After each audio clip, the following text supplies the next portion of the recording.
Hi guys, நான் உங்க மஞ்சு. இந்த வீடியோ யாருக்காகனா மோல்ஸ் லவர். ஸோ வீடியோக்குள்ளே போய் மோல்ஸ் எல்லாம் பார்க்கலாம். கைஸ், இது பார்த்தீங்கன்னா ஸ்ட்ரெட் மோல். ஸோ இதில் நீங்கள் வந்து சோக்கா செட் பண்ணலாம், அப்புறம் வந்துட்டு பீட் மோல் பண்ணலாம், ஸ்ட்ரெச் பண்ணலாம். ஸோ இந்த மாதிரி நீங்கள் கஸ்டமைசேஷனாக பண்ணிக்கலாம். இதில் பார்த்தீங்கன்னா நிறைய கலெக்ஷன்ஸ் இருக்குது. இதில் வந்து உங்களுக்கு எந்த டிசைன் பிடிச்சிருக்கு அதை வந்து நீங்கள் சிங்கிள் மோலாகவும் பை பண்ணிக்கலாம். இந்த மோல்டு பார்த்தீங்கன்னா அதோட நெக்ஸ்ட் வெர்ஷன். ஸோ பார்த்தீங்கன்னா இதில் வந்துட்டு 3 டைப்ஸ் உங்களுக்கு வந்து வரும்.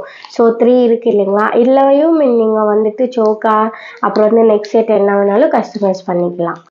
கைஸ், பார்த்தீங்கன்னா நம்மகிட்ட வந்து நிறையவே கலெக்ஷன்ஸ் இருக்குது. ஸோ எக்ஸாம்பிள் பார்த்தீங்கன்னா இந்த மாதிரி டைப்ஸ் இருக்குது. ஸோ இந்த மாதிரி டிசைன்ஸ் நீங்கள் வந்து எங்கள்கிட்ட நம்பிக்கையாக நீங்கள் வந்து ஆர்டர் ப்ளேஸ் பண்ணிக்கலாம். ஸோ பாருங்கள், இவ்வளோ கலெக்ஷன்ஸ் இருக்குது. கைஸ், இது வந்து 3rd வெர்ஷன். இது வந்து ஸ்கொயர் டைப்பில் இருக்கும். உங்களுக்கு 6 to 7 டிசைன்ஸ் இருக்கும். ஸோ இதில் வந்து நிறைய கலெக்ஷன்ஸ் இருக்குது. ஸோ அது வந்து இங்கே பார்க்கலாம்.